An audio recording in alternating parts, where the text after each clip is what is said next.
Hey, welcome back to the Blue Collar Off-Road Podcast, episode 117. I'm Graham. I'm here with Luke, Richie, and Cody, and we have a guest who we've kind of had on before. You probably, I think it was a good episode. I wasn't on it. Jason Kermer. Jason Kermer is our guest tonight, and he's a pretty cool guy. He's got a pretty sick Comanche thing right now, and I know. He's a pretty. I did say pretty. He's a great dude. Awesome to wheel with. I told you how to introduce him. This is Jason Kemmerer. Fuck, now I'm turning to Graham. God dang it. He's fucking awesome. His Jeep is the shit. He's fucking great, and you're gonna listen to him. See? Now we're hyped up, ready to go. You don't even know who he is. No, but I'm fucking ready to listen to him now. Now I'm excited to hear from him. Yeah, now I'm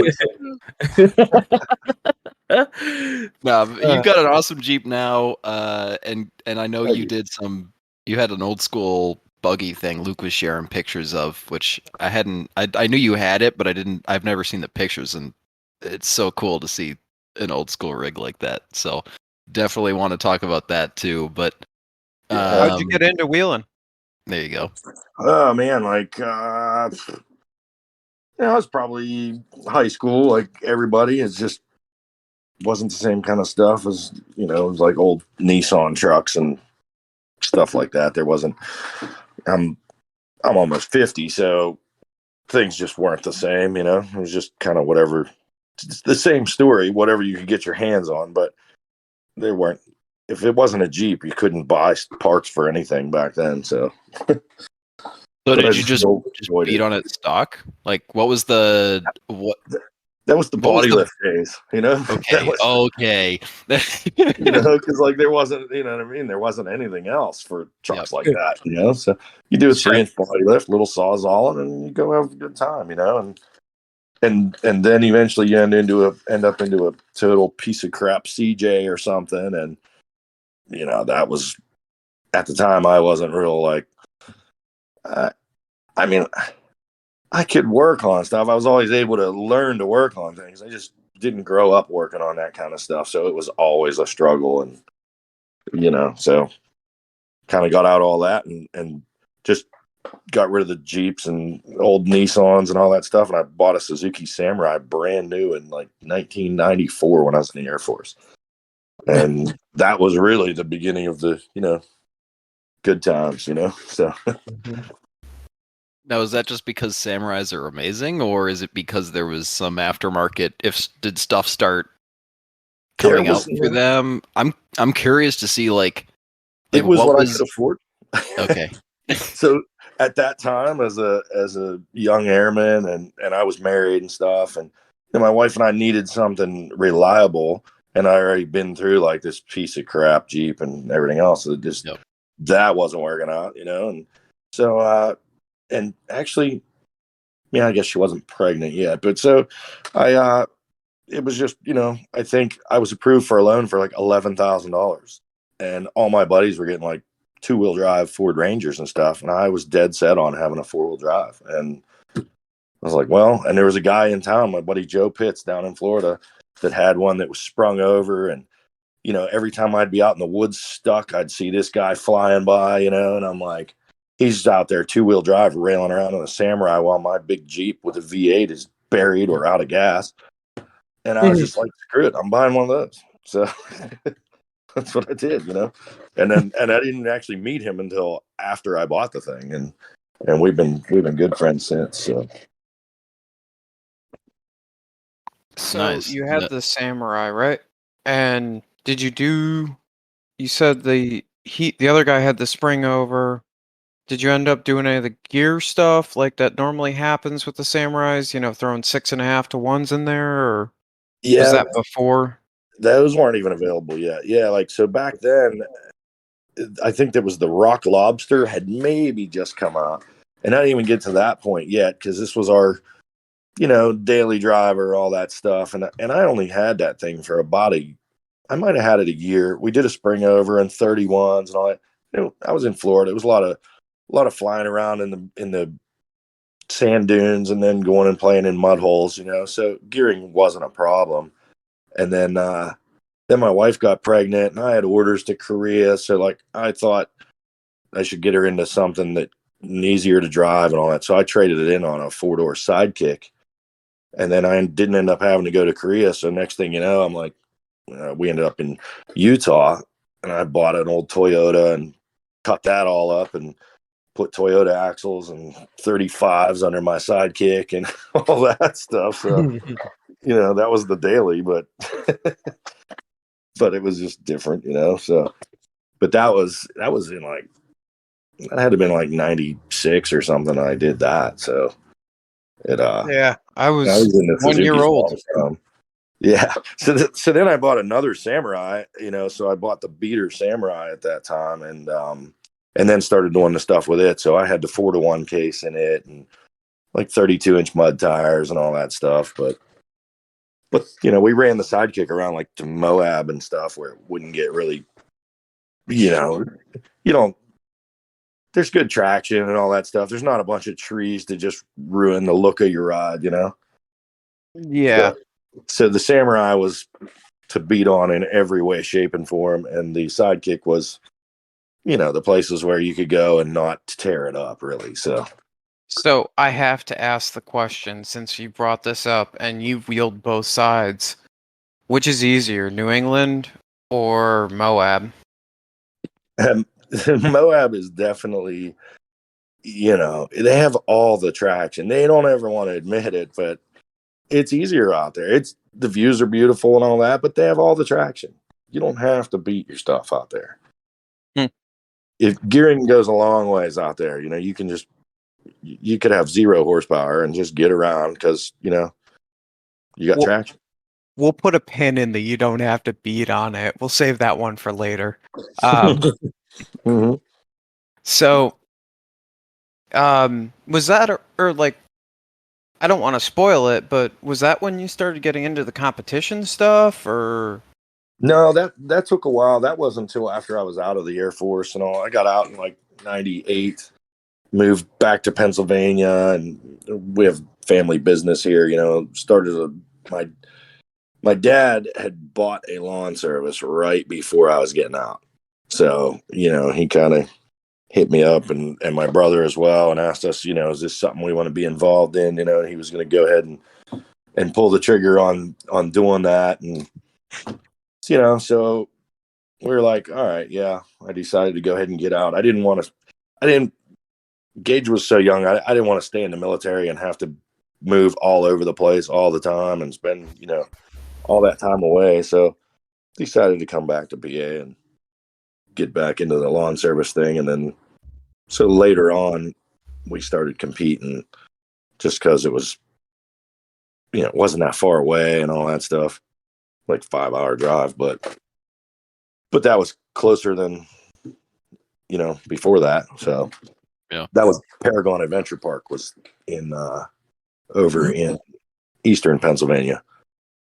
And when they started doing the Northeast U.S. rock crawling championships, that's when we got into it. So, I suppose we'll have to come back to this, but could you tell us about Paragon? Because I think you're one of the few people we've had on that's actually been able to wheel Paragon, and with the information coming out about them reopening it, I believe it's this year. I'm really excited for that. Oh yeah, Paragon was so back then. Kyle that was running the place, I don't even think he owned it yet. In the beginning, I think he was running it, for somebody else or something. But I'm not sure of that. But it was just one of those places that every time you went there, the place was better. They were making improvements all the time, cutting new trails, better trails. They had guides, like they would give. There's people that were a little more local that had real good stuff, and those guys would come out and like for every day that they would guide someone, they'd get another free day of wheeling or something like that. Like they had a good deal going. And so before competing, we did that there, and it was big and trails all over the place. And then, once they got into like hosting competitions there, and they made it simpler and they cut even more trails right off of a coal road that was easy to get at. They could haul people in by bus to watch it and all that stuff. So if you ever look it up and maybe you're looking for pictures or videos, anything you would see of like competition is like the tip of the iceberg of Paragon. It was just one small section that was easily accessible. Yeah, I remember. Cool. I broke there once, and they lifted me out with a rotator from the coal road. They were able to reach my rig and completely lift it out like a crane. Yeah, so there was that was good stuff that was real close to the road. What was that big jump? Because there's every time that I would see a picture of Paragon, anyone that had like a built rig, I would always see them flying off of, like, it looked like it was on maybe the coal road or something, but it looked like there was a massive jump there that everyone would just go and hit. Yeah, it was a wall with a ledge, and you had to hit it hard enough that stuff would usually end up looking like it was a jump. But that's anyone I ever saw make it up, it had all four tires in the air first. Like, saw a lot of rigs roll off of it and all that too. But my vehicle was very light, had swampers on it that way before, there was BFG stickies were just out. So they were the only ones that had sticky tires, and I didn't have those. So I couldn't even get all four tires on the thing. I could hit it hard. You drove through a puddle usually before you get to hit the ledge anyways. And I could never even get all four tires to make it up there. That's nutty. Yeah. So I suppose to steer back a little bit, you moved back. Did you get rid of the tracker or the samurai when you moved back? No, not for a while. I mean, I had both of them for a bit, and then I guess I just kept, really wheeling the samurai, and my wife was driving the sidekick, but the Pennsylvania laws are more intense than most of the other places we were. So a four-door Suzuki on 35s got more attention than she liked. So finally I had to get her something else. It's been pulled over a few times, and she says it's not for her driving. But whatever. But so yeah, I just kind of then it was like running the two of those, and then I got her into something else. So then I think I got rid of the samurai for a while, ran the sidekick for a bit, and start building a buggy of some sort, and then trade the sidekick off for a quad, and just kind of bounce through a lot of different stuff, and then did a few different versions. I built a two-door sidekick for, man, I had that one for a few years also, solid axle to two-door sidekick, and it was on like 33-inch boggers for a while and stuff. I mean, got down the road good and everything else, so a lot of fun. And then we took it out to Moab at least once and stuff like that. We made the trip out there about from here like 7 times maybe after moving back. So wow, it was a nice family vacation, like there's a lot of hours in a truck, in a regular cab truck and all that. And my son was little, so that wasn't always great, but we had a lot of fun doing it. He's now, never been there as an adult or not even as a teenager or anything else. Yeah. Now, did you go back specifically for wheeling, or was that just like an excuse to go wheeling? No, we went to go do the whole Moab thing, Easter Jeep Safari and all that. Oh yeah. Yeah. It's a good time. There's a lot going on. It's really a lot of fun. It's like I think like probably if you were only going for a week, it'd be the best would be to hit that either before or after the safari. Just get a couple days of that action, and then you have the whole place to yourself, and there'd be no traffic jams on the trails. Huh. That's good to keep in mind. Yeah, we have a few people out there that I think like we can hook up with that. I bet that they'd probably say something similar, because I'm guessing like if you were gonna go on a random day, it's like, yeah, might as well go on the Jeep Safari, and then afterwards not many people would probably be there, so that'd be pretty sick. Yeah, we've been other times a year, just when I lived out in Utah. I mean, we went in middle of summer, really hot, but it's nice, you know. It's just it's a beautiful place to go. There's nice little bars and all that stuff, you know, some micro brews and all that. It's a There we go, different Graham. kind of. It's a different, yeah, I know. It's a different kind of hot out there too. It's because it's so dry, it doesn't actually feel as hot, right? Fuck that, dude. I'm fat, hot as hot. Okay, I don't give a shit what kind of. If it's over 90 degrees, I'm cooking. No. It's 90 degrees. Is totally better than a wet heat. Graham's right. Yeah. Graham's right. It doesn't feel as bad. When I first got there, I was standing in the shade at a thing, you know, I just come out of a class. And so I'm in full uniform, you know, long sleeves and pants and all this stuff. And I look up and it was 100 degrees in the shade.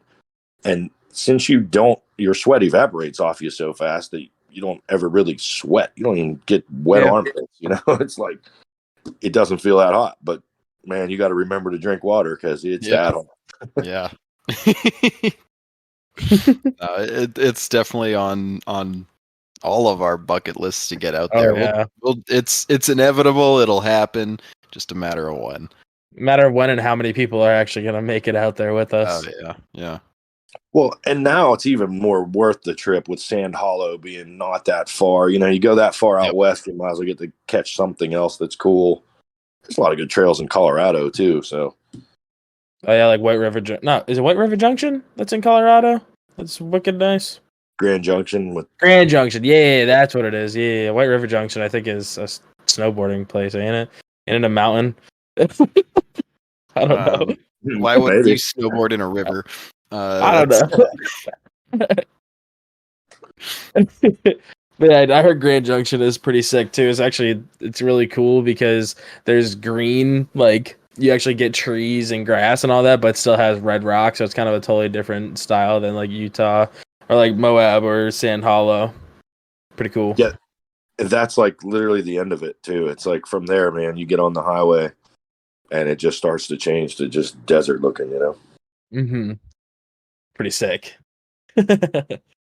So bring it back around to how did your son's development kind of get to where it's at now? Because I'm sure he came out wheeling with you, but was your wife okay with it, or was this like a growing process to where you kind of had to, I don't know, like build him up to get her to be okay with him coming with you, or how did that all work?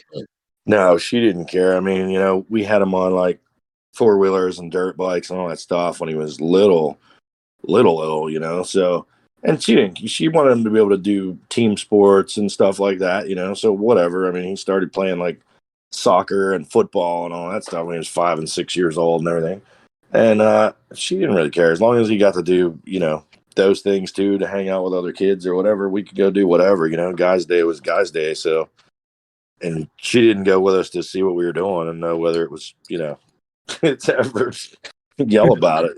You know, she did in the beginning, but then she was happy to not spend 12 hours on the trail, you know. So good point. I built that mid-engine buggy in 2004. So he was like 8, and we went down to Windrock, and Windrock has a lot more hardcore trails now than it did then too.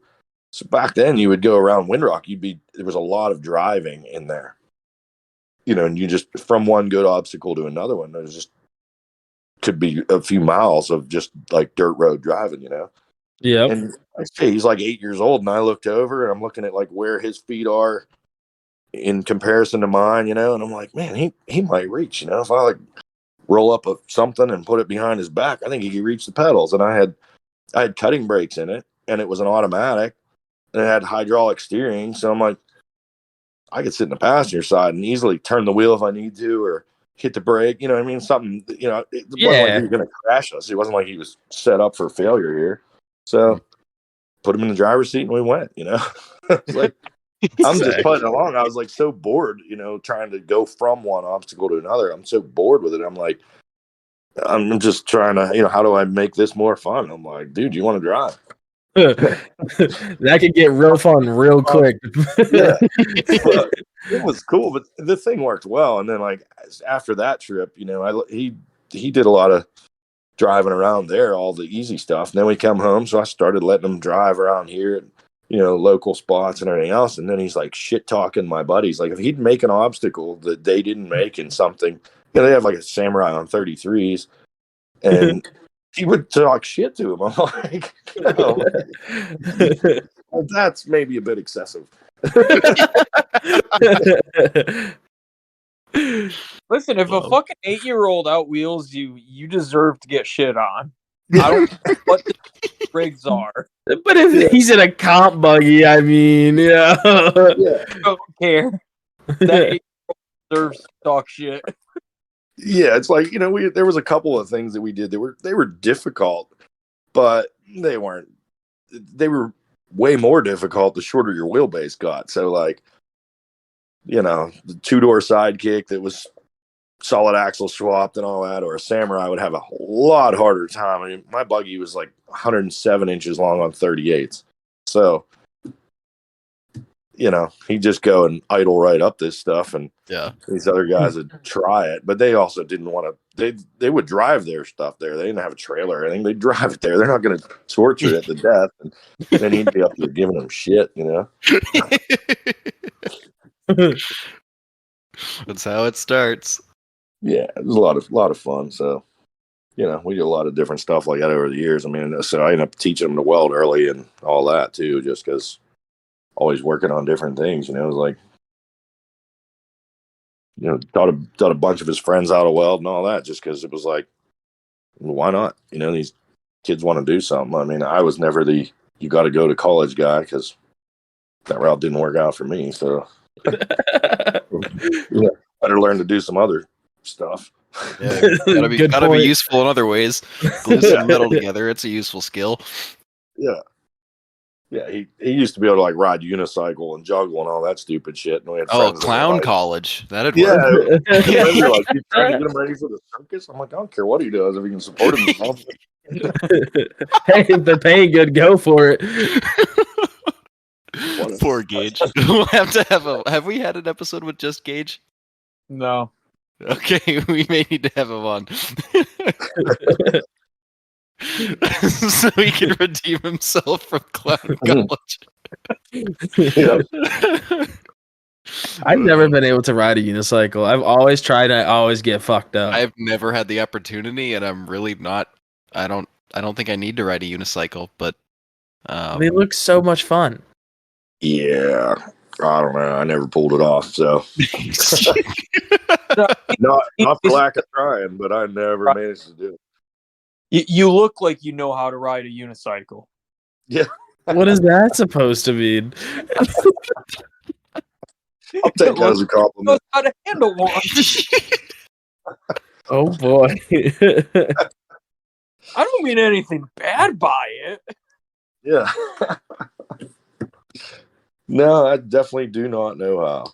I was never good at riding a wheelie either, so those two probably go together pretty good, I don't know. I can ride a wheelie on a dirt bike pretty well. Can never figure out a unicycle. That was one of those things. I just was not blessed enough, I guess. So for a little bit there, when you had your buggy, were you doing competitions, or was it more just for like trail riding? No, I mean I built it 2-seat for trail riding, but we had started before that. My brother had a Samurai that was all linked up and all that stuff, stretched and everything, and Toyota axles, and so we went out and we did a competition. Like the first one they ever had, we went out and did. There was some local stuff, big truck shows, whatever. But the first one at Paragon that they had that we got wind of, we went to, and we did pretty well. And it was really a good time and all that. So, we decided to do some more. And so then I was in the middle of building a trail buggy of some sorts anyways at that time. And I guess it started as a sidekick, that one. And it got like Jeep Wagoneer, Dana 44s and the 38s and all this stuff. And in the middle of building it, the rules changed. Like I had full hydraulic steering and all that. So the rules changed. So I was going for like the pro mod class, and I ended up in open class. And that sucked. I was totally not ready to be there. My stuff was not at any level ready to be there. So I did that for a season and ran that buggy and had a blast with it, but it just wasn't ready to do that. And then at that point, I just thought I could step up my game without spending a whole lot. I had a lot of great parts. It was, that one was front engine and all that, but I had ARBs and cutting brakes and all that stuff. I really wanted like front dig and everything. So that's when I had to come up with a way to do that with a Suzuki. There was no drive shaft disconnects back then. So then I just put the motor in the back and flipped the axles upside down and cut the knuckles off and put them back on the right side, right side up and all that. Like, so it got me like high pinion and, a lot of good stuff, but I still wasn't competitive. I mean, all it cost me at the time though, as far as parts was I had to buy enough tube to build the cage and air shocks. I already had everything else. I just tore the one buggy apart to do it. So it wasn't a bad deal, Yeah, that sounds pretty sweet. Yeah, it was pretty low investment to switch it up at that time. I mean, I might have spent like $2,000 to get into it that way, which then I had something that was way more capable, better visibility. I hated counting on a spotter to tell me what to do ever. Like, I wanted to see. So, it's just all that stuff. So it worked good. It was a lot of fun. It didn't like real steep stuff. Why? Because the motor was back there? Or? Yeah, and the motor was forward of the rear axle, but part of that was, just the learning curve with all this stuff. Like, I think the first time I took that one out to compete, the first one was one of these big, the big truck shows they used to have like all over the country and all. And they had a big rock pile and it was on flat ground and, but with big boulders they hauled in and stuff. Mm-hmm. And it did great. It really excelled in a rock pile. Like, that was its thing. It flexed like crazy and everything worked good. But I didn't have really any experience driving it. I got to take it out to like the local woods once from the time I finished it, and then went to Tennessee to like Jellicoe for a competition. And second course of the first day had a big steep hill to it, and I didn't even think to winch down my front end. It's my first time with air shocks, and oh my goodness. And I whacked this hill. Like, you get back then, scoring was different. So every time you backed up, you got points, it affected you negatively every time. Yep. So I'm looking at this hill and I'm thinking there's two big rocks up there. I'm like, if I hook my front tires over those, we can winch if we have to, whatever. I'm just seeing this as a spot that I might have to winch anyway. So I at least want to hook the front tires over there. So I come around the corner, it's like some crazy side hill, turn left up the hill, and I back up to get straightened up and be able to hit it. And I'm backing up, and then there's still a bunch of room to the ribbon. And my brother spotted me. He's like, oh, that's good. I'm like, no, I got room. He's like, no, that's good. I'm like, no, I got room. I back up more. I had dual cases, and then I put one in high and then just stood on it, man. Just, and I'm banging rev limiter at like, I think it was 7,500 anyways on those Suzukis. So it's just bouncing off of that when I see nothing but blue sky. Like, I made it past the rocks, but the front end exploded off of him. Like, back tires past the fronts because the front end, it ejected. When it fully compressed my air shocks, they came back fully open with a vengeance. So just backflip launch. I never let off the gas. I shifted it into reverse and was already hitting the ground upside down. Like, before it spun the tires. Like, things went very bad. That was the whole. And it went like over. Then it ends up standing up right side. It's standing up on the nose. I'm on the front tires, and I'm thinking that it's going to fall back down, but I don't know. At this point, I think I hit the gas and nothing happened. Like, it didn't want to react in that position or something. The transmission maybe didn't like it. But so nothing happens. I just sit there for a second, and then part of my steering breaks. Like, I break one of the high steer knuckles right off. Oh. That happens, and when that folds, it flips over upside down. So now I go to try and climb out of there. Like I put one hand on the roof and go to unlatch my belt. And then I hear someone saying, "Is that gas leaking?" And this stuff is, now I got something running down my back. And so instead of just popping the thing and getting out of there like I'd planned on doing, I'm like, well, I got a fire extinguisher between my legs. Maybe I should get that first, Mm-hmm. Just so in case. Yeah, I reach for that. And then I'm like, well, screw that. I'm getting out of here, Yeah. Someone else might have one. Yeah, and I had to shut the thing off. I mean, it was running upside down for a minute. So, like, but like, so then I just decided, all right, I'm out of here. And I unlatched my harness and just land on my head. I didn't put my hand up that time. So that was pretty great. But, it's just, that was just the beginning of the end. I realized pretty quickly, I broke a bunch of stuff that weekend there, and just one thing after another, pounding the thing with no experience driving it. Things were going bad. So, it got a lot better after I had it over time. I would have been a lot better to run it for a while, then go compete. No. That's half the fun. Just, trial by fire at that point. Yeah. Yeah, that was nuts, honestly. Well, that sounds insane. I hate that competition stuff just because it's just, I don't know. There's too much pressure with the whole, you can't back up, you can't position yourself right. I mean, I get it, because otherwise, how else do you score an off-road course like that? But I don't know. I've just never appealed to me. Yeah, well, I think it's kind of cool. I know you do.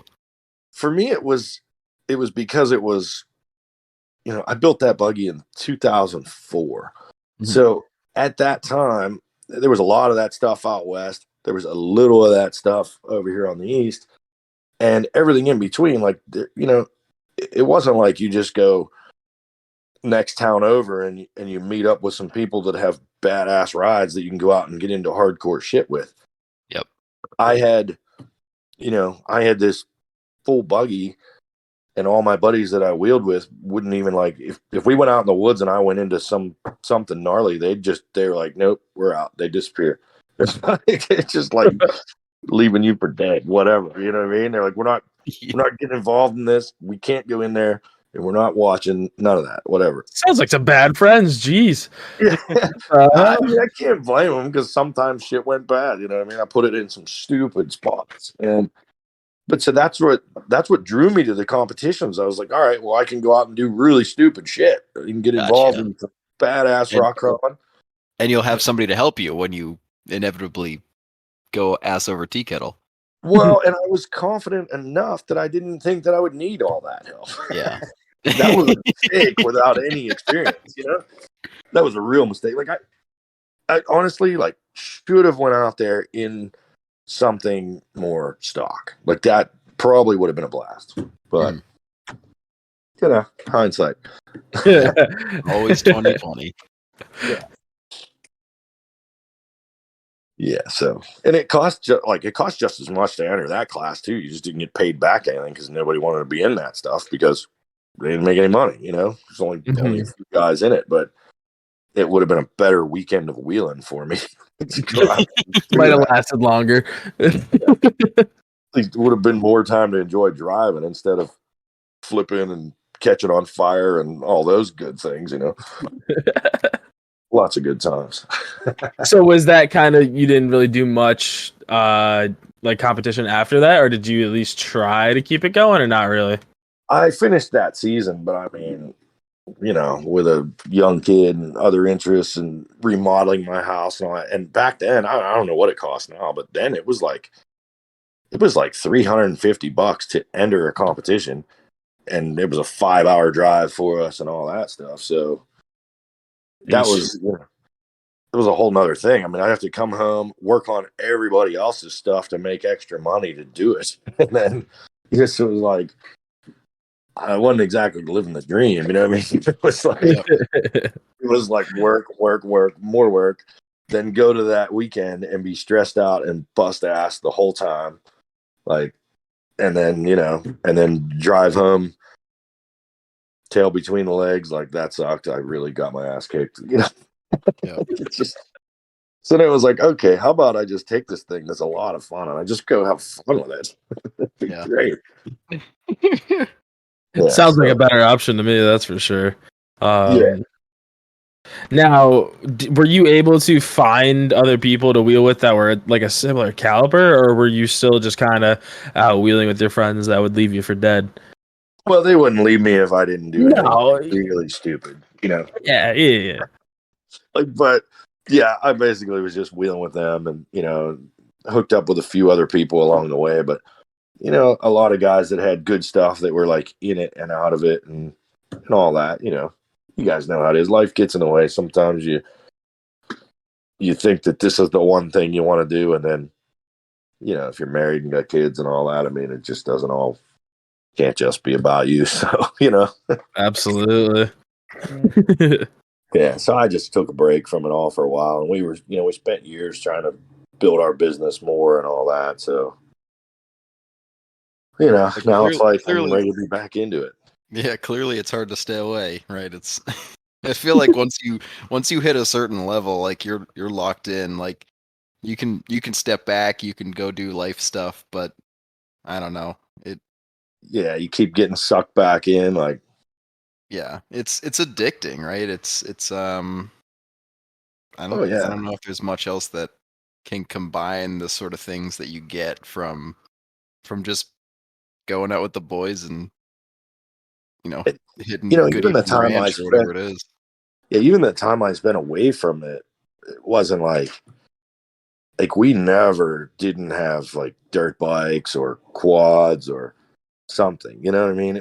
There was always something. Mm-hmm. I was always a way to toys. Yeah. It was always off-road toys. Like my wife liked boating, so we had a boat. But oof, yeah, oof. We had boats for years, but she just wanted to be in the sun. I liked wakeboarding and all that, but it was stuff I enjoyed. I enjoyed doing other things. I loved being out in the woods, but it was just kind of had to walk away a couple of times, and now it's like, I'm kind of ready to get a little more back in there. All the young guys that grew up around it coming out with me, with my son and I and all that. Like now everybody's got badass stuff, So yeah, it's insane what you can do. Or I mean, I'm sure it was doable back then, just nobody did it, or very few people did it. It's wild to hear about your initial experiences with it, where it's like, oh, just body lifts and big tires and cut the fenders, and now it's like the stuff that people are slapping together nowadays is insane, and it's just, it makes it that much cooler, in my opinion. Yeah, and you can do it on a better budget nowadays, I would say. Yeah, like, I mean, so for me, budget built was like, when I built my buggy, before I built it, I traded siding. I was remodeling my house, so I traded the aluminum siding off my house for these Dana 44s. I was like, that's budget built. You know what I mean? Like, and that's just how I did that stuff. Over the years. I mean, just got to do what you got to do to have what you want. So, yep. We just kind of did that stuff a lot, and then I just worked on other people's stuff and everything else, and worked a lot at work. And it was like, finally, like when I built that full tube chassis, I had to cut every bracket, drill every hole, cut every bracket, do everything.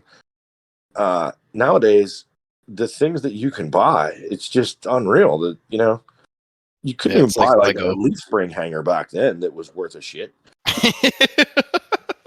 I mean, you still can't. I mean, it's hard to find the leaf springs that actually, leaf spring hangers that actually hold up. But you can find them; they do exist. We talked about them in the past, I think. Cody's got a bent one right now. I think. No, my leaf is fine. The shackle is bent. That's what I meant. Shackle. That's what I meant. And then, what's his face? Luke, your buddy. Why can't I remember his name? Jeremy. Jeremy, he had a broken one too, or a bent one. It was all messed up. So yeah, I saw that. I saw that on his Instagram. He posted that. I'm like, hey, we're twinning. He's been doing some cool stuff lately. Did you see that chopped frame that he's been working on? I have not seen that yet. No. Check his Instagram sometime. I'll have to check it Cool. Sorry, Jason. Didn't mean to derail. But it is wild, and like, I think the amount of knowledge has kind of like, I think it's kind of like created an angular effect, if you will, because now there's so much stuff that's been kind of quote unquote settled that you can still explore, like your kid's rig with the cantilever 14-bolt front end setup's really different and kind of cool. Yeah, I think, and it works well. I mean, there's a bunch to do still. It'll be better before it's done. But yeah, that is a good example though. Like, and that one doesn't really have any. It doesn't have like bought trusses or anything like that. Yeah. But to me, it was just something that came to mind because it's still on the kind of fringes, but the basics of like how you build a 4-link is there. Now you're experimenting with how to make coilovers package around a 6BT. Yeah. That's he actually bought that one. It was already cantilever, but it was cool. different. It was somewhat different, but with the 6-cylinder, it had a 4-liter. And it already had the 14 bolts, but it had like no axle shafts in the front, like it wasn't done. And so yeah, he just started tweaking on some things for there. He wasn't sure. I think he was considering putting an LS in it, and then managed to come up with that diesel and said, this is going to be the route, and whatever it takes to fit it is what it takes. I can respect that. Yeah, he really wanted it in there, and a couple times he calls me a little jammed up. He's like, I don't know. He's like, it's not gonna fit. It's like it's gonna hit my. I already lifted the thing 3 inches and stuff, and now it's gonna hit like oil pan's gonna hit the front diff. Yeah, those are tall motors. Those aren't easy to package, especially when you're trying to actually get some flex out of the thing. Like, yeah, he's just like, what do I do? I'm like, well, just offset the whole motor. Who cares? Like. I mean, like, I'm like, do you ever go underneath a truck you bought and measure to see if the shit's down the middle? I don't know. Like, just put it where it needs to be, He's like, all right, good advice, So, it worked out. I would have never thought of that, but then again, maybe you would never thought of offsetting things. Well, I mean, like, whether or not it was offset in the truck, because like I would think it would be centerline, but then again, maybe I'm not saying I wouldn't have thought of offsetting. It sounds like it's not, so yeah. Just that whole rig's going to be super cool once it gets just a little bit more fine tuned. It's like 95% of the way there. Oh, yeah, with all the weight in the front too, it's gonna just have so much grip. Like those front tires are gonna get over something, you're just gonna be like, boom, obstacle completed. Like, yeah, he's trying to get it. We want to get it like more balanced. I mean, he has a spare 42 and all that stuff to put on the back, and we plan on stretching it out to LJ length, and that should make it just a way more all around better balanced rig. Because going up stuff is not scary at all, but when it goes down things with man, is a little bit much. And it will drive through the brakes in any gear, so can't even put it in low. Like, he had one transfer high, like when we were down there and stuff, because it just drives through the brakes and everything. Crazy. Yeah, at that point you're just picking your speed. I can't imagine not being able to push the brakes though. You got to really have that manual control down. Oh yeah, you got to you got to be ready to reach for the shifter and hit neutral and all that stuff a lot. So it's fun. It's a freak show. It's definitely a weird one. I love it though. It was a blast to watch. It sounds great. Oh, that part is super cool. So have we? I'm sorry, I ended up like bouncing out there. Have we covered the Comanche? We have not even touched on the Comanche. Oh my goodness! I came back at the perfect time then. Yeah. Can we touch on the Comanche? Because that thing's a bit of a freak show in and of itself, in a good way. Yeah, the Comanche. So I had built I had a Jeep Wrangler, a TJ, and I don't know, I wanted it longer and all that stuff, so I did one of those, chop it off, move the back towards the front, and then took the back half of another Wrangler so I could make it like a real truck bed and all that, lengthened it out a little bit, and then stuck a V8 out of a Dodge in there, and then first test drive, something really pissed me off, so I traded it for the Comanche. Just like 6 months worth of work, and I was really mad at it. So I traded it for the Comanche, which at the time was like Dana 30 and all that stuff, just a little bit of lift and 33s, but it had the fiberglass fenders and everything. So I liked the look of it and ended up with the truck, and then it went into, I put a 44 and a 9 in it for a while on like 38s, and then tore it all apart when some of that stuff broke. So it's just kind of been there, and then I set out to build a Jeepster Commando, a 68 Jeepster, and it really didn't have all the parts I wanted and wasn't ready and all that. So I just decided one day to pull the Comanche in, and it's like, screw it, I'm going to build something to hold me over. And, next thing you know, the whole back was cut off, and, it's like I got a bunch of parts that just stupid cheap, and then stuff that I didn't need or didn't use. Like, I had 42-inch swampers for it, but it really would have had to get gigantic.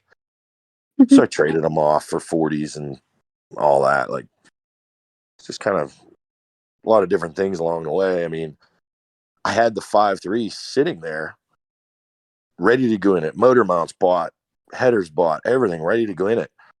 And then I didn't, because I was like, well, I'm saving that for my Jeepster project. And so I've been afraid to spend a dime on this damn Comanche the whole time. This has been another one of those make everything, hand fab everything, live with the parts you get for super cheap, because this is not the one, that kind of project.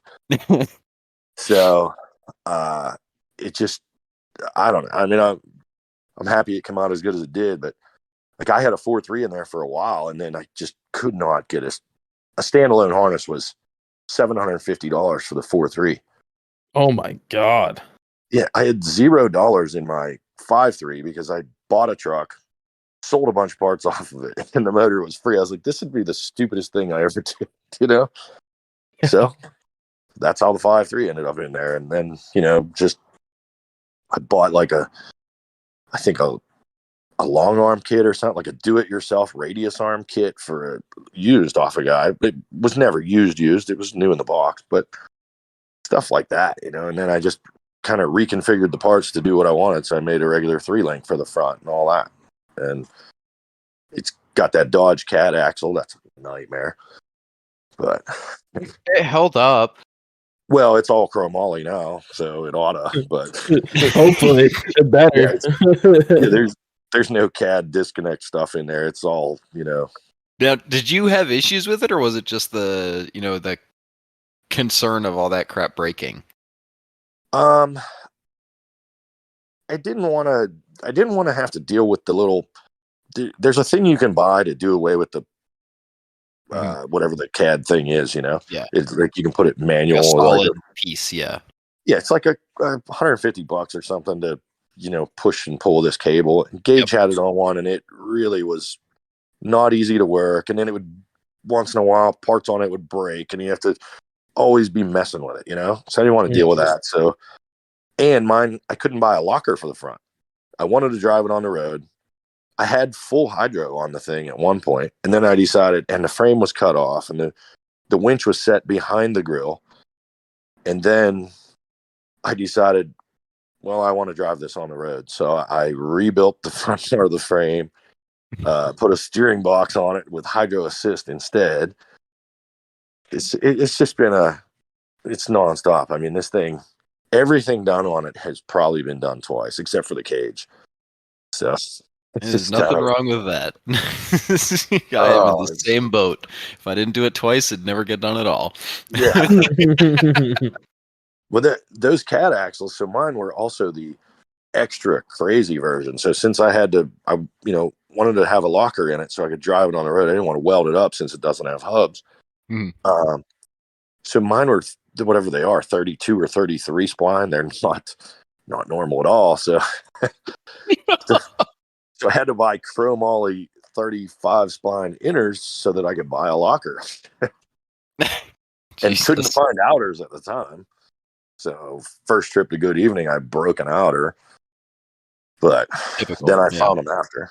So yeah, but it's got some of the stuff I thought, oh, I'll try this. And I was so budget minded on most things, like just building my own little truss over the CAD stuff and all that to work around that. I was so budget minded with all that it came time to do whatever for a transfer case, and I just went ahead and bought the Northwest Fab Eco Box and built all that stuff with a Ford 205 and set it up for front dig, but it doesn't like to shift, so that doesn't always happen. Now, what do you have as the transfer case behind the Eco Box?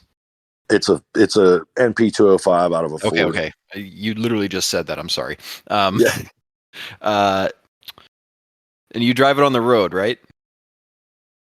No. You don't drive it on the road. Okay. So after all that, being dead set on driving it on the road.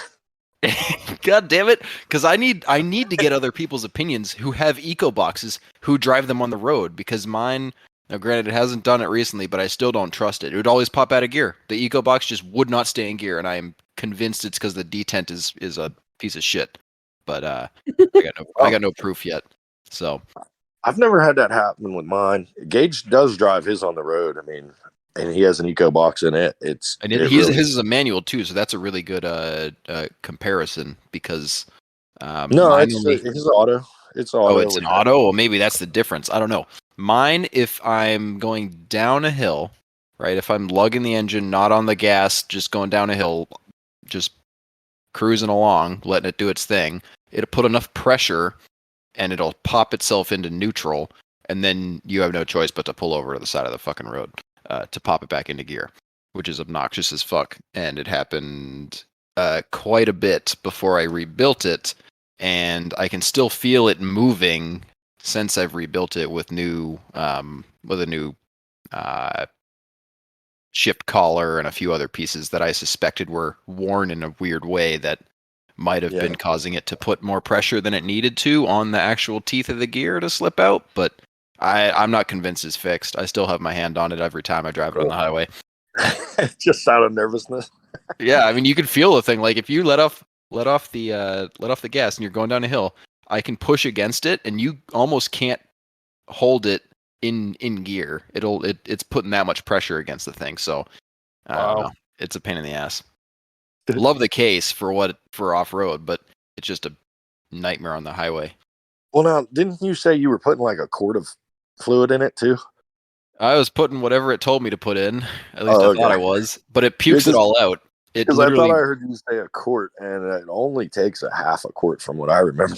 And that's not enough fluid for that. Like it just, if you're on, especially with the aluminum housing, you're on the highway, and that stuff, it just doesn't soak up any heat. So where does it go? All the other components inside and around it. It's I don't know.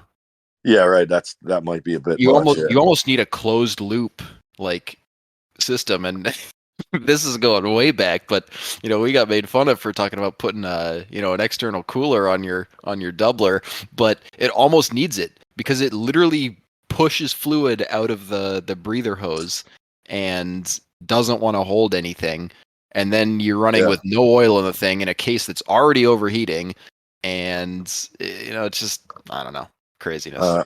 Well, I hope we sort it out, because I ordered one for I ordered one for my next build that I do plan on driving on the road a bunch. So we can talk, and we can try to figure out this mystery, because I have no fucking clue. Gage set out to do his initially, like he ran the tranny cooler line into and then back out of, like passed through the EcoBox, and they told him he could do that, but it basically was just squirting it out somewhere. So that wasn't working. Yeah, I don't know. It's a good case for what it is, but it's definitely, they should have a disclaimer saying that, hey, that we can't guarantee this for highway, because I'm not It's convinced. probably there. You just don't know. What do you mean? Well, you didn't buy it new. Jacob claims that they've got something on the website now, and I don't know if that's because I've been bitching about it or not. Probably not, but no, it ain't got nothing to do with you. This is not the first time I've bitched about this stupid thing. I love the case. Don't get me wrong. It's just a pain in the ass.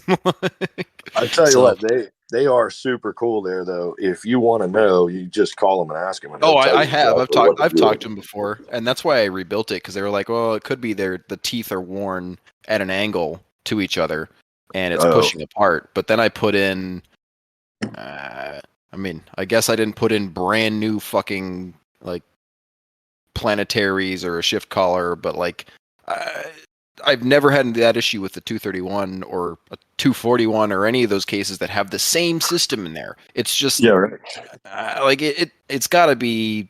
It just needs a heavier detent. Like if literally that would solve it. If it had a stiff ass detent, I've already got the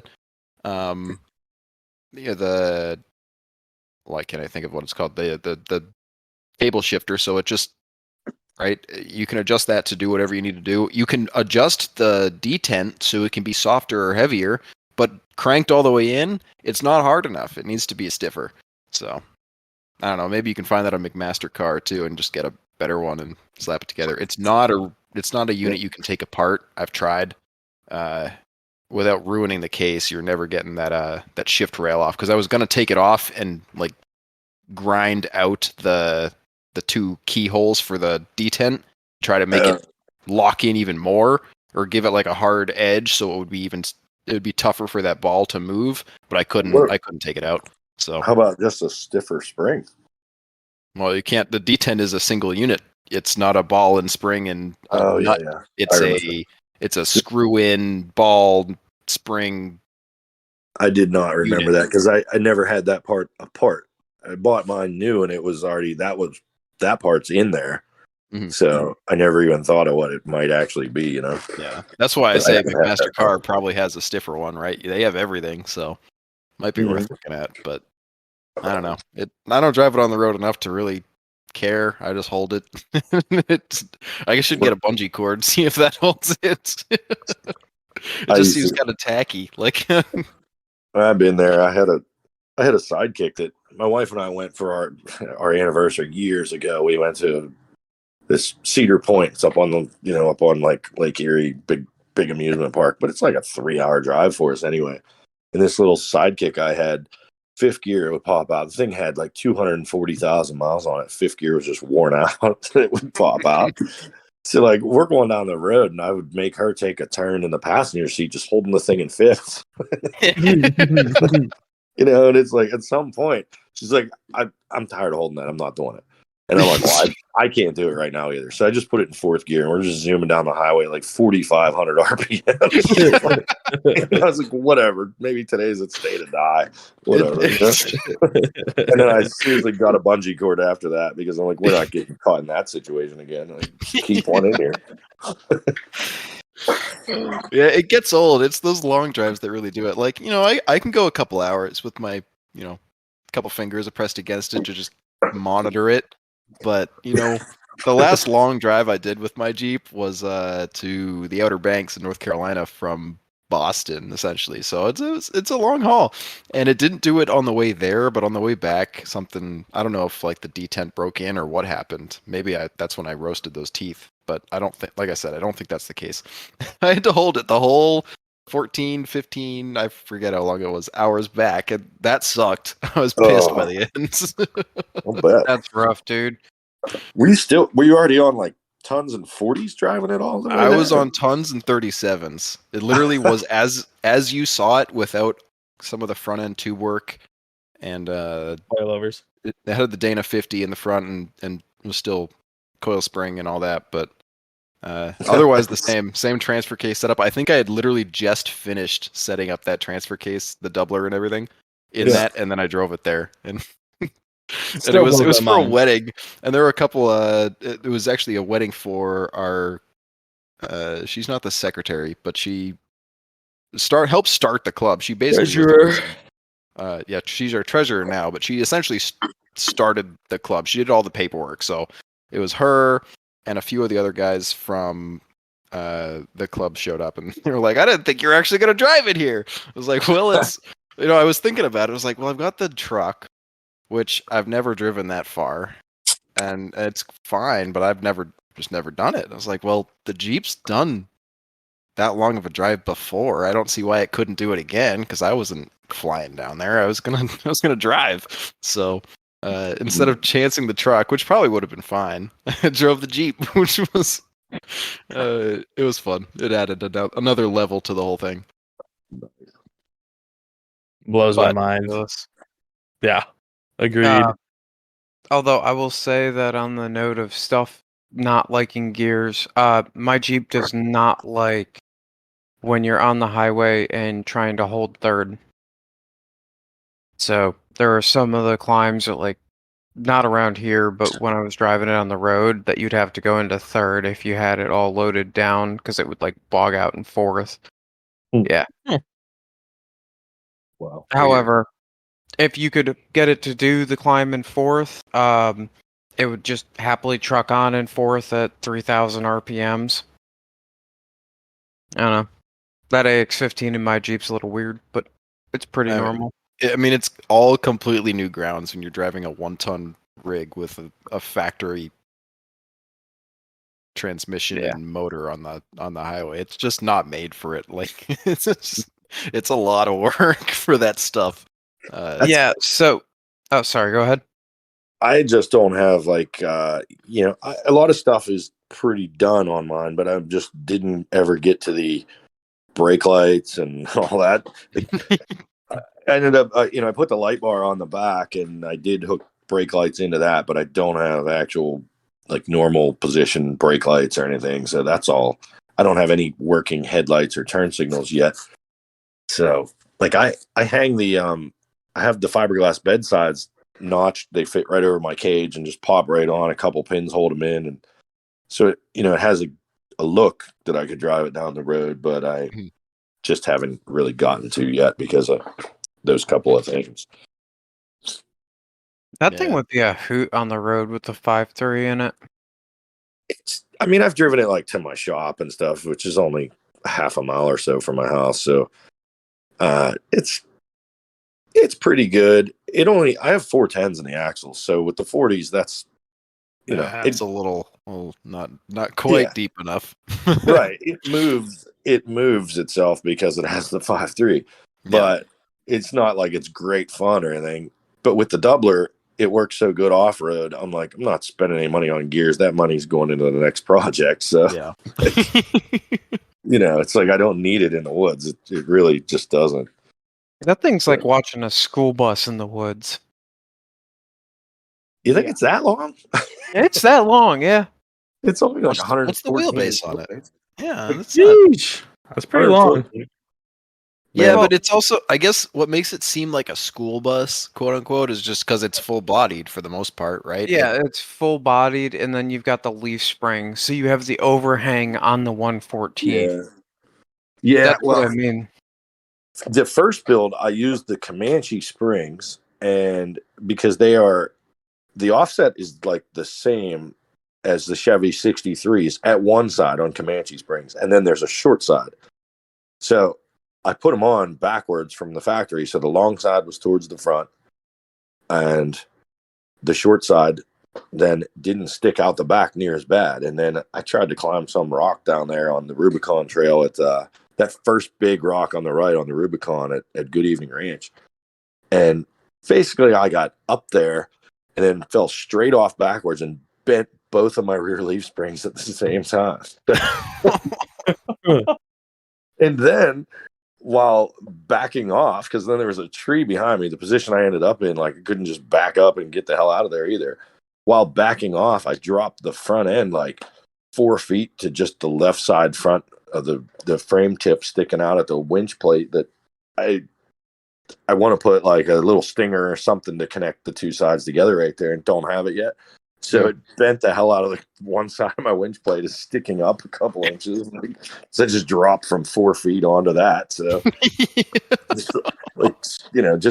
and then a little further on up the trail, I grenaded the right front stub shaft.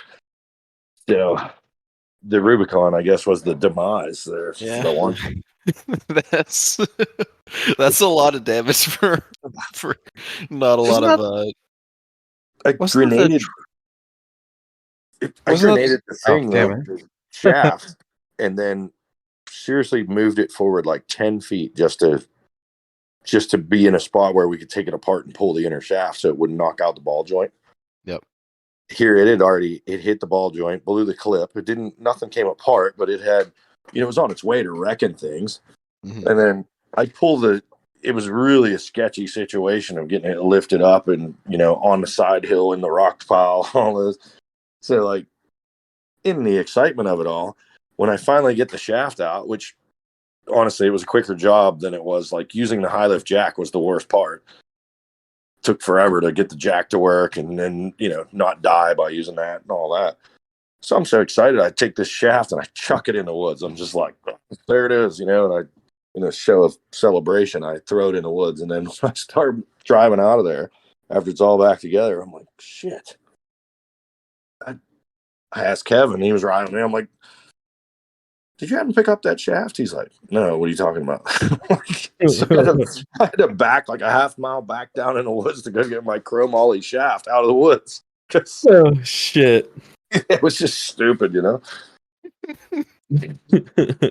So, that weird double shackle setup you've got going on in the back, is that to accommodate the 63s? The revolver shackles. I actually wanted to. You mentioned leaf springs, Luke, and it immediately came to mind, and I was going to ask, so I'm curious. So that is something that everybody thinks that's it's a gimmick or this or that. It might not work on a big heavy rig or something without a traction bar or whatever, but we always did that on Samurais. We did that. We did full like 3/4 lip with a, we'd do like a square tube bar from the center from the old bump stop mount out the back and hang the springs on that. And then we'd street drive them and everything else.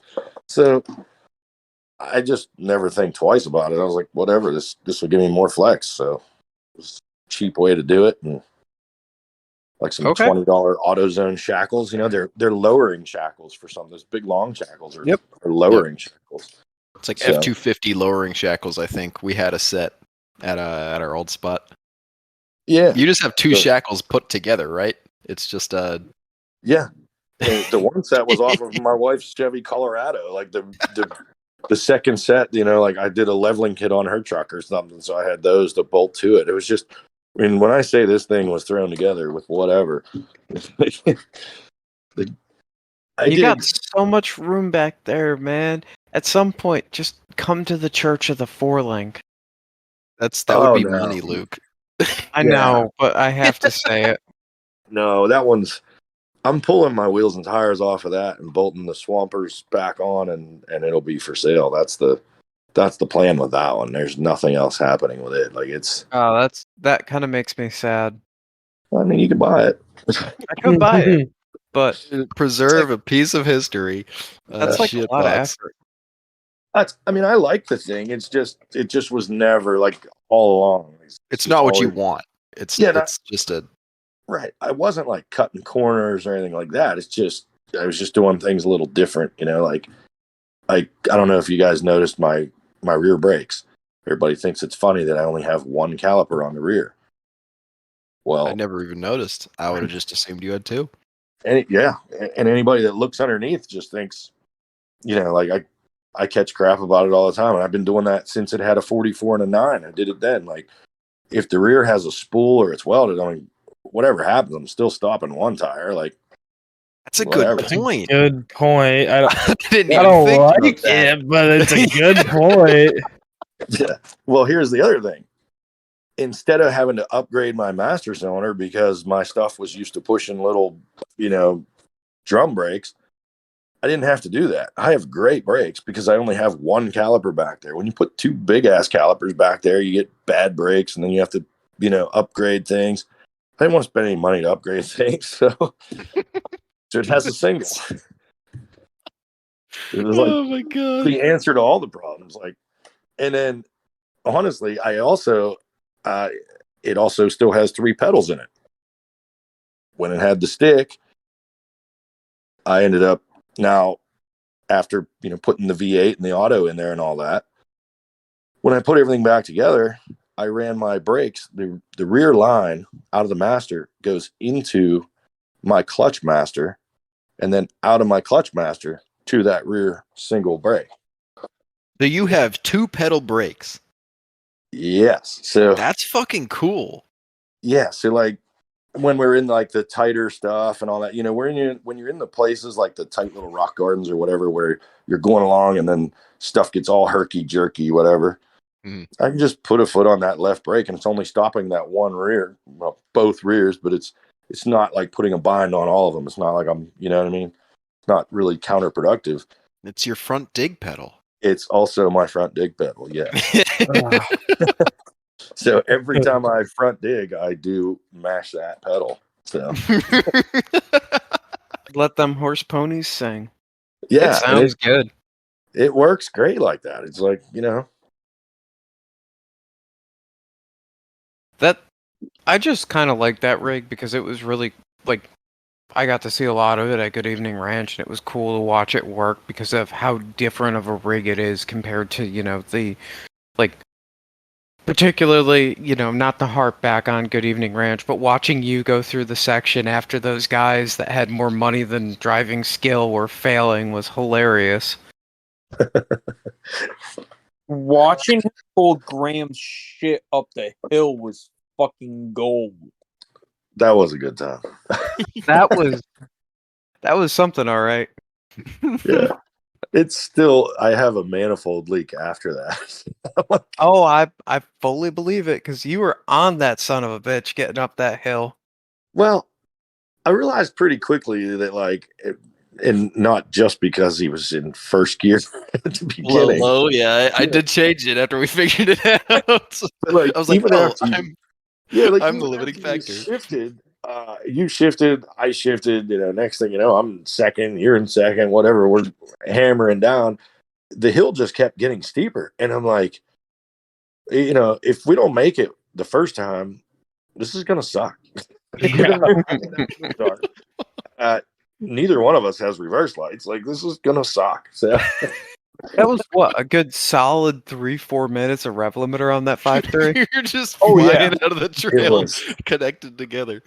Yeah, it was a pretty good hit. And yeah, then we come out of there and I'm like, the alarm's going off on my dash, but it reads in Celsius, so it was no worries. That was great. You hopped out and you go, it says 240 Celsius. Thankfully, I can't read.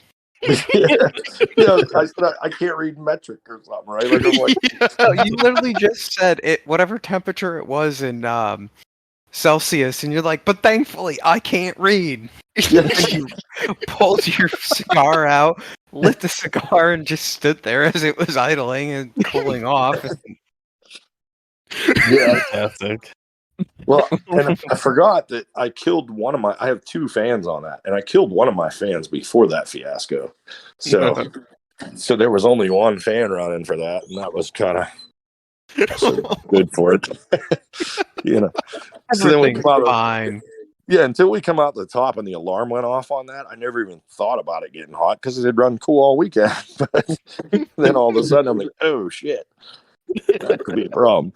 It's blinking at me and all this, whatever. So I suppose that now that we've covered that, it's a good time to tell you that Memorial Day weekend, we moved the Web Wheelers Ball to Good Evening Ranch. Memorial Day or Labor Day? Memorial Day. Or Labor Day? Is it Labor Day? I'm the beginning of September. Whichever beginning of September. September is Labor Day, yeah. My brain's fried. I hit the gym for 2.5 hours this morning. I'm now in stupid mode. Who's using their this brain morning. at the gym? I thought that was school. You're supposed to do that. They're supposed to be like a meathead at the gym and not use your brain. It shuts off. He's got to count the reps, right? So 1. Oh, that's pretty 2, rough. Yeah. 4. It shuts off and it never came back on today. It's fine. Don't worry about it. Pretty strenuous stuff counting. I get it. Yeah, it's really hard, dude. Once you get past like 5, you can't like use, if you have to hold the dumbbell with the other hand, you can't use that. And oh man, I don't know how to function anymore. I thought you were gonna tell me you can't use your fingers to count past 5, and I'm like, damn, bro, you lost a hand or something I didn't know about. So I was hitting the gym trying to keep that right arm just super strong. Oh shit! But it's gonna be a good party this year for sure. Oh yeah. So far, it sounds like we're gonna have like Jason Ramsey. I think Tony's coming. Well, Jason, so because we are going to Field and Forest, right? Like 3 weeks afterwards, he's now deciding between if he wants to come up to Field and Forest or if he wants to do Good Evening Ranch. So you're gonna have to wait and see on that one. I take that back then. Tyler Obertime is going to be showing up. See, I didn't butcher his last name that time. There you go. I don't even know how to pronounce his, so it might have been wrong. Still, I don't know. Exactly. And then the crew that was there, besides like the group that was staying in our cabin, is also going to be showing back up. So, Oh, that's cool. yeah, it's going to be great. Yeah, we'll be there. Sweet. Good to hear. I'm hoping to. I'm currently building that. I did finally start into the whole jeepster project, so I'm hoping that thing will be. I'm just. It's working out really well so far, but I don't want to put a date on anything because that burned me on the last time. Every time I set myself any deadlines, I just blow right through those, and then it did not work at all. So this time I'm just saying, well, maybe, but I'll be there in something. The Comanche's not going anywhere until that one's done. So That'll be sweet. Still towing with the eco, or what is it? The eco line? Yeah, the Roachman, I call it. That was yeah. That'll be great. The big coachman. That was something. My wife and I have a travel trailer, but you can't take toys and a travel trailer. So, and it's kind of a shame. Like our travel trailer has only ever been used for like a week, so it's brand spanking new. But you just can't. What do you do? I got too many toys, so. And I thought it'd be easier for her than towing the camper. It'd be easier for her also to have a motorhome to drive. So she found that one and went and bought it with cash, and it turned out to be a little low miles and good running machine and all that. But like that whole front bunk was black because I've already completely cut that off and rebuilt it. It was re-sided up there, so it's been a big remodeling project that I didn't really want to get involved in, but here you are. Yeah, I mean it's comfortable to get on the road. It tows good, so can't complain, And that's got what it's a 450 with the V10 in it. Yeah. Don't forget your gas money. Yeah. Well, honestly, so I've got my work truck is I got a 2020 Chevy Silverado 3/4 ton, real nice truck, comfortable truck, and all that stuff. Has the 6.6 gas. That thing, it'll snatch stuff down the road, no problem. Honestly, it really works great for that stuff. But I get about 10 or maybe 11 miles to a gallon while towing a Jeep. The camper got like 6.5, and I don't have to rent a spot to stay or anything else. I don't, half of my crap's already in there. It's just really convenient. Mm-hmm. On the way down the road, you're just like, oh, I got to use the bathroom. You just pull over and do that. I don't have to run in somewhere or anything. So it's like, I'm kind of sold on that. That reminds me of when I rented a camper to go down to Tennessee, and I swear, anytime somebody used the bathroom while we were driving, and you could use like deduction to figure out who was using the bathroom while we were driving, since I was the one driving. But it always had a bad smell. Every time somebody opened that up, dude, it always like brought in a whiff, and I'm just like, oh god, oh, like, fuck, that's terrible. It brought back I'm some glad good you memories. said that, because I thought that was just. I thought maybe we did something wrong, because I was driving once, and my buddy went in the back and used the bathroom, and it was the same thing. Like, he was only back there for a second. I mean, he wasn't, wasn't dropping juice or nothing. And it was like this, and the whole thing, like the whole camper stunk like it vented it right in. I think it's because there must be like a gap or something in that area, and when air's flowing past it, it just catches the wind, like catches all the fumes off of it. Because God, that was some rough few seconds of the fumes getting passed around, and just like, oh, I'm gonna die. Oh, this is it. We had to open every window and all the vents for a minute and all that. Like, yeah, so maybe that's just something maybe I am better to just pull over. or just quickly put it on cruise control, like have your buddy reach over from the passenger seat and you swap, you run back, and then yeah, we talked about it. We talked about it. Yeah. Oh, that's great. Yeah, we learned right away not to put heavy things on the door of the refrigerator, because I took a right-hand turn and everything came flying out of the refrigerator. Funniest shit ever. Good times for sure. Well, that's more good advice. I haven't been a motorhome owner for very long, so these things are good tips, Oh yeah, we put all the water bottles on the refrigerator door, so like everything, I'm talking leftovers pizza that like Graham put in there from the night before, we put like everything came flying out. And now she's not really good. She's like my girlfriend gets motion sick pretty decent, so she's back there like she's riding a fucking surfboard, even though I'm going straight down the highway. I'm like, what is happening back there? So yeah, definitely keep that in mind. Oh, fuck. That's good stuff. Definitely a fun adventure to think back on. For sure. Maybe I'll convince. Oh, sorry, go ahead. We did, like, a couple years ago, we went out to Montana and with another couple, and it was just my wife and I and another couple in a extended cab pickup, and we decided very quickly that we're all too old for that shit. So that's kind of where all this, deciding to get a motorhome and everything came along. We were only towing 2 razors, so it wasn't like anything big and heavy back there or anything. It just would have been a way better trip in a motorhome than a pickup. It's too far. That is a good point. All right, so what's kind of your plan with the what you call it, the jeepster? Yeah. What's kind of your like end all plan? Like, where do you want this thing to be at? Well, this one, I'm like, it's nice. Having a convertible is cool and all that stuff. I want to have a little more seating and all that. I want to be able to like take my granddaughter for ice cream if I want. I'm not looking to drive this thing like across the country or something on its own. I just want to be able to use it more around town and all that. Like, I don't want to never use my shit until I take it to the woods. It's just, you feel like it's you no walk fun. by something and you see kind it of cool to, yeah. Yeah. It's like you just hate walking by it and never using it. And it's like, oh man, I got to get out, So there's that. And I got a lot of different kind of parts going in there. Like not crazy different. I mean, so I've got the LS and the Comanche, and that's awesome, but it's pretty much unnecessary. I come from that Suzuki background with putting gears and stuff and all that, and I don't need all the power. Every time that I start to get rowdy with it, I think to myself, "Oh shit, you're just gonna break everything, dumbass. Let off," So, so now, like, I'm just trying to.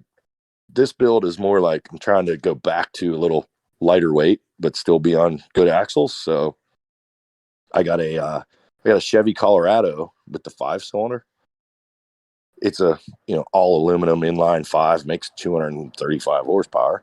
So I got that, and I cut the Colorado off of the firewall and the floor. Okay. And then I took the jeepster and cut the firewall and the floor out and put the two together. So now everything is really coming along nice. Like it's mating right back up. You know, I've built a whole custom tube frame and everything, and got the motor mounted. It's tucked right against the firewall, just like it's supposed to be. Everything's going to plug back in. The AC is going to work. All that.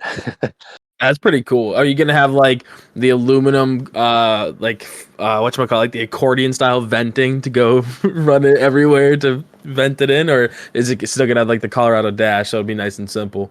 Oh no. The dash is actually the Jeepster dash.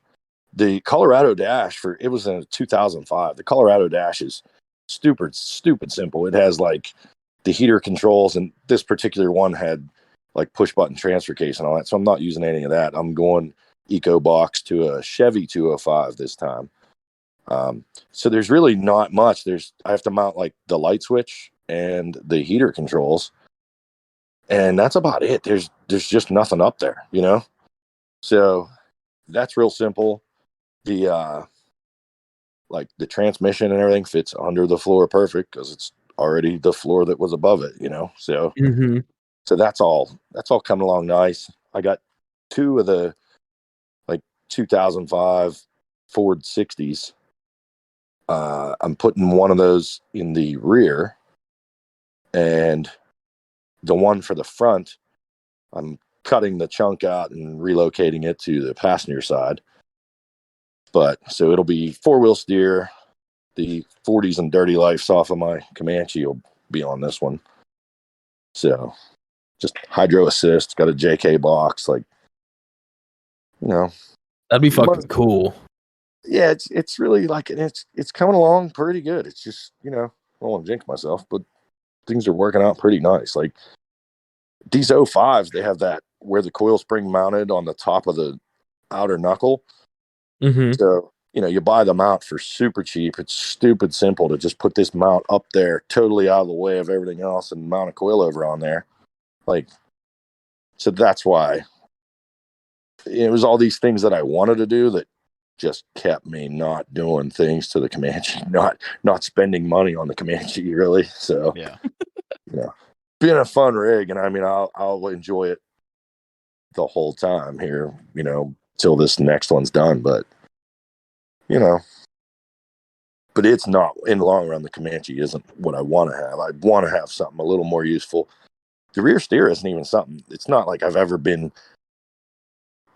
someone who felt like I really needed that. But I'm building it with a 68, and I just don't want to drag it across every tree and rock. Like, yeah, give you some more options to pull it away, right? I feel like I could still go do the hard stuff. It's got to get armored up and all that, anyways. But I can still go do the hard stuff. I'm making the windshield removable, so I don't tear that up, and I feel like I could do whatever I want to do with it, and not completely just turn it into a raisin. You know, there's just not a bunch of those out there to go get to fix it. So exactly. At least it's kind of straight, so that does make armoring it up a little easier. Yeah, it's like I figured whatever I do, you know, just flat panels, obviously, but then I can always support those from the inside, or maybe Yeah, just exactly. punch through and put a tube up there, you know, to keep from folding in the top of the panels. I don't know. I'm undecided on that still. But that's going to be a cool new project, especially when it comes out and with the rear steer and everything. It would be super cool if you can get that thing on stickies at some point. It would. That's, you know, down the road, one thing at a time. You know, this is my Yeah. right now. I mean, it's my midlife crisis mobile, so I'm spending way more than she wants me to, but whatever. Money literally grows on, or it grows in the ground technically, right? It's like part cotton. Yeah, my wife was complaining a little, and I said, you know what, fuck it, I'll just go make more. Whatever. I'm not afraid to work, so Yeah, that's I'm it. excited to see it. Yeah, it'll be fun. Hopefully, it'll be, you know, this year that you see it. So, Are you gonna keep the red tint on the rims? Because that that's something that was pretty cool. Yeah, that is definitely staying. That was actually a choice. I made that choice of red because I already know what color I want the other one to be. So the red rims were already to match the next one, and just turned out that it goes pretty good with the desert tan too. So I gotta ask, now that got brought up, how did you end up with like the UCP type like camo on the Comanche? Was that just like a, hey, we're repainting it and gonna make some stencils and go to town? Yeah, pretty much. Yeah, I just was like, I don't know. I wanted digital more so than I just wanted to try it. I figured if I didn't like it, I could just make it into like regular camo. So just sat out in the garage and drank a bunch of beer and then cut a bunch of squares out of the beer boxes and started spraying shit. Wait, that by hand? Huh? You did that by hand? Oh yeah. What'd you think? Like You got a minutes. wrap? That's way too expensive for the Comanche. Right. I painted the whole thing tan, and then I spent about 20 minutes doing the rest. That was it. It came out cool. Thanks. Yeah. I certainly thought that was a fucking wrap. Wow. You're retarded. No. I haven't seen it. I mean, I haven't seen pictures in a little bit, so I can't comment on it. But I probably would think it was a wrap too, based off of how Richie sounds about it. Because I feel like a normal camo you could easily replicate. You know, you just cut a random blob out, then you just kind of make 6 of those and you do different colors. Where digital, I feel like that's like the amount of effort that I wouldn't put in, so I wouldn't expect others probably to do the same. And that's my only excuse on that. Yeah, it was like I seriously took like one big beer box and just cut some squarish stuff out, and then the piece that came out of the middle, I cut that into some smaller pieces. So then I just take the big one and spray some shit, and then take the little ones and throw them up on top of there and spray a different color. And well, I might have been a little bit drunk, and it worked out. So doesn't always work out. That's when the artistic vision really, really comes out. Is after Right. like, or really doesn't. 5 or more beers. Yeah, it's when you hit the point where you're just like, fuck it, I don't even care. So, it's like things either go good or they don't. Whatever. Yep. So we're starting to get a little close to the time limit. We got a couple more minutes, but what you looking forward to other than the Jeepster this year? Any good trips planned? We're still sorting that out. I turned 50 in May, so my wife keeps asking me what I want to do, but she's not really going to go do any of the things I want to do. So I'm trying to find somewhere to go do something fun with her. Like I want to go hike or something and, just whatever. But I was actually thinking about going up to the Northeast there. What's that? Mount Washington up there somewhere? Ooh, yeah, Mount Washington is cool. Yeah, so that's something I've been wanting to go hike, and oh boy, I'm not getting any younger. Like that's a trek. I have a friend of mine who said he hiked it a few times, and every time he said that it was not easy. So I give you all the props in the world, man. Go after that because that'll definitely be an excursion. Yeah, and that's like if we just keep waiting, that's just not going to happen. If I go there and I can only do half of it, well, that's whatever. At least we gave it a shot. I mean, I don't know. I walk a lot for work. My brother and I own a lawn service, so I'm out spraying lawns 10 miles a day, dragging a hose around, walking in fire boots. So it won't really be a problem to be in, good shape for it, depending on what time of year I go. As long as I go, like right now, I'd die. I'd just die there. Not very far up. Winter is your slow season, I'm guessing, for all the walking. Yeah, and this year we haven't had any snow, so we're just building things. We're just like in the shop, not really getting any kind of movement in, not plowing snow or anything. So been kind of a real slow year. Where are you out of, by the way? Pittsburgh, Pennsylvania. Oh, nice. That's pretty cool. Yeah, we have had 0 snow as well. Like even up north, my boss also went up north, and he was like, "Yeah, even like northern Vermont has 0 snow." Okay, that's pretty fucked up. If you ask me, like, Yeah. maybe global warming is kind of true. Who knows? Yeah, they say, we're at very least we're in one of those multi-year cycles of the downside, things. It, it'll probably just hammer us in March or something stupid.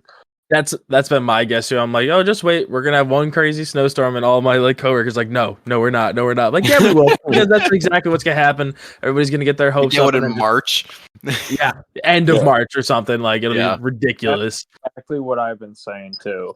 Yeah, that's when we always get the dumbass blizzards that come out of nowhere. It's like, yep, because everybody thinks you're in the clear, but it's still it's cold is guaranteed up until the start of spring, and the way we've been having these cold fronts too, right? Like that one, Cody, we had a few weeks ago that was terrible. Negatives. And I had to work 24 hours that weekend. Great time. Yeah, that one. We still had a pipe burst. Worst weekend ever. Oh, gotta love it. Good times. Absolutely. So, I got a quick question for you. What is, in your opinion, and stickies do not count, what is the best DOT tire and what is the worst DOT tire for off-roading? Oh man, I don't know. So far I've had a lot of different ones, and I have the Cooper STT Pros right now, and I really like them. They've been working very well. Worst, man, it'd be easy to say like IROX or something, but I had a set of those that worked real well. I don't know.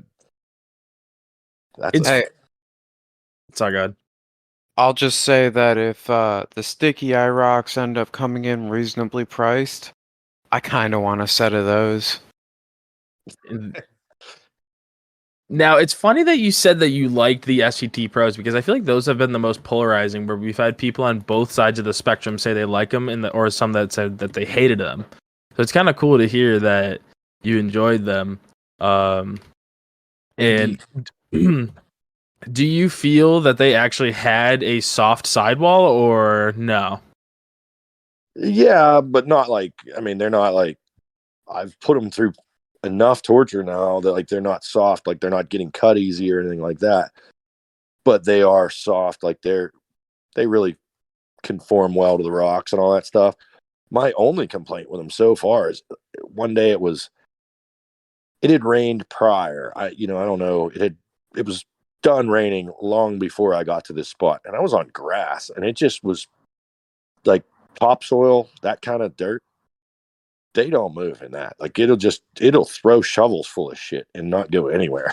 But and it's like you're looking at them and they're like, what the hell? They're not even clogged up, and it's just throwing stuff everywhere. I don't know. That's at the Good Evening Ranch, the keyhole obstacle. I've tried to come up from the bottom twice now, and I just can't even get up to it. Wow. The closest I've been, I was up in it part way, and because of the fact that I had so many problems with traction, just to get to the rocks, I ended up in there in a position I didn't really want to be in, and everything would have been fine, but I was trying not to destroy my fiberglass front fender. So I gave up and had to go out of there because my Jeep would fit, and the fenders should be able to go through there okay, but I got in a spot where that just really wasn't working out. So, the rocks with dirt on them, it did just fine. It's just the dirt before that, getting to them, that didn't want to do. Notice if it's not an SX or a sticky trap, they all have issues with that kind of shit for sure. Yeah. And I've had SXs in the past, way before they were not sticky ones. This is going way back, and they sucked. They were the worst thing I ever had. I'd spin on every damn thing, but I also could drive straight into a big spike into the sidewall, and your whole vehicle stops. You're like, what the hell's that? And you look out the side, there's something poking into there. Then you back up, and there's no harm done. So there's that. Like, you gotta. They still had their pros. You could just go bounce off everything in the woods with them. Huh. Now let's go a little bit back. What do you think is the worst, in your opinion? That's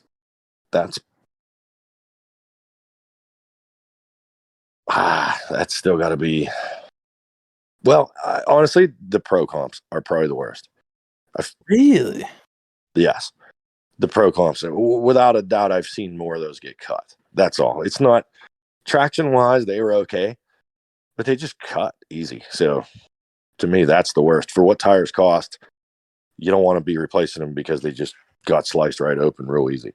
Mm-hmm. Yeah, I'll say it again. Those Nittos keep trucking and fucking because they're just stupidly tough. Yeah. Yeah, that's durability for the money that tires cost nowadays. I just feel like there should be some level of durability to go along with that. So, yeah. Agreed, for sure. Well, alrighty. On that note, do you have anything to ask us before we start wrapping it up? No, I don't think so. I mean, I have something. Is Cody coming with a rig to the Labor Day weekend? Are you talking about Trip? me? Yeah, you. Your name is Oh. Cody, right? Well, the way you said it sounded like you're. I don't know. It sounded odd. Yeah, that's the Alright. plan. That's the plan. The plan is to get the shit box down there for sure. No Hell yeah. shit. Well, yeah. What do you think? I'm gonna walk? Crazy. Well, I mean, I wouldn't be Jeez, surprised I if you were. think I got fat from walking. Couldn't be me. don't plan on any night runs. We don't even do that. No night Yeah. runs at all. You definitely don't need to bring like 3-4 drive shafts either. It's I think 2 is definitely enough. Yeah. All I'm gonna say is, Jason, you're leading next year's night run because we got to get back to that damn spot where my Jeep stalled out. I have a vendetta against that place now. Nice. I'm down. That was a good Awesome. thing. That was such a that stupid trail. It's not hard, and yet you couldn't get up it, and I rolled on it. What a mess. Yeah. That's the one that I broke everything. That's my most carnage at Good Evening was all Oh, on that. that's Rubicon? Okay. Yeah. Okay. Yeah. Well, I think on that note, boys, if you're going to cross the Rubicon, make sure that you got a couple spare axle shafts, drive shaft, and your driver mod is in check. And if you're gonna go to clown college, you better know how to ride a unicycle.